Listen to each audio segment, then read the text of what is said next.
So this video is about how to manage life, time and people. This is not an earth-shattering idea, it's just something that has worked for me.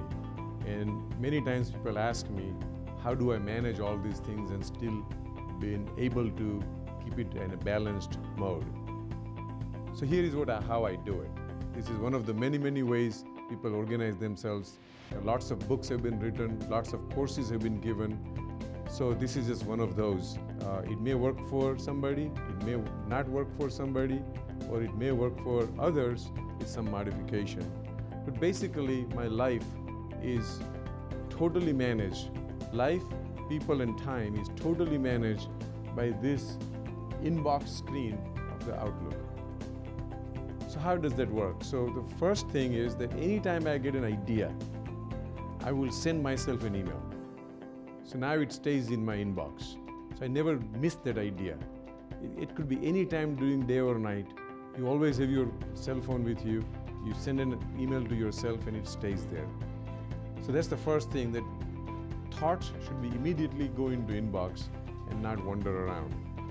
The second principle that I follow is that every single email that hits into the inbox will have a deadline date. And you can easily go into the follow-up button and you put a follow-up date on it. It's not a etched in stone date. I put it in there, and if I can't get to that date, I change it. But at least constantly it shows me what am I supposed to do on which day. So I always adjust my screen sorted by the due date. So it constantly tells me what am I supposed to do today, tomorrow, or whichever date I want to look at.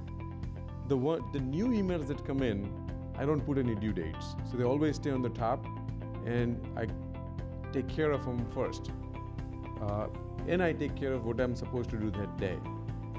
So that's the second way to keep all the inbox emails organized. The third thing that has also helped me is categorizing every single email. So I categorize based on who is supposed to do that particular response. Say one of our associate or employee is supposed to do that particular item, then I just categorize to that person. So all my emails are generally categorized to people. If I'm supposed to do it myself, then I categorize it to myself. Now, during the day, I may sort it by categories. So if let's say Becca has 15 emails that she's supposed to communicate, discuss with me. So what I'll do is I will just click and reorganize all the inbox, and whatever is outstanding for Becca will all come up.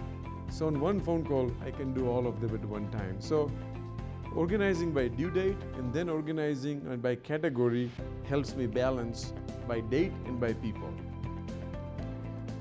The next fundamental thing which has really helped me the most is I try to read every single email only once. What does that mean?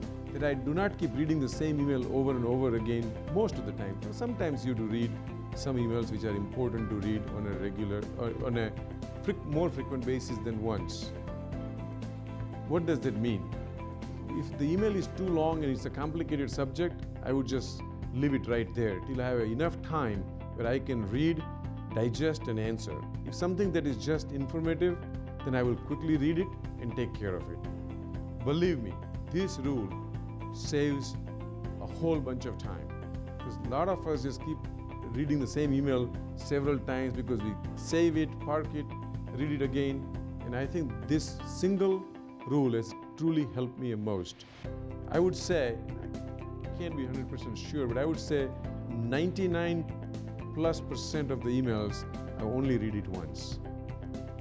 The next item is, do not put anything away that you can do it right now. A lot of us have this tendency to procrastinate. When I get a particular email, if I immediately think, can this be responded right away? Mind you, I do not want to respond something that I'm not sure of. So there's no hurry to just get rid of that email. But if I can certainly think about it in a short period of time, and if I can just answer, I take care of that email and I file it after responding it. So my inbox constantly stays small in outstanding emails. The last piece that has truly helped me manage my life, time, and people is this rule. I'm sure almost all of us have written emails that we are sorry that we hadn't sent. But once the send button is pressed, it's little too late. So how do we defy that? There is a rule that you can create in Outlook that once you press the send button, it doesn't really send it to the party you are sending it to, it just stays in the outbox. And I have set that rule up in the Outlook. So actually to send that email out, I have to press the send button twice. Believe me, there are numerous emails that I have either deleted or modified because I get a second chance to rethink about sending that email. Anger is a very bad thing, we all know that. And when we are emotional, we write certain things and we are in a hurry to let the opposite party know about our emotions or our anger. And unfortunately or fortunately, our anger and emotions are generally temporary things. But once it is released and when we get the results, we are not happy about it. But doing this, hit the send button twice before the actual email goes out will really make your life very well managed, and you will have far few broken relationships or angry receivers of your email. This has worked for me. I hope it works. Any of this or all of this work for you. But entire life can be on one page if you want it.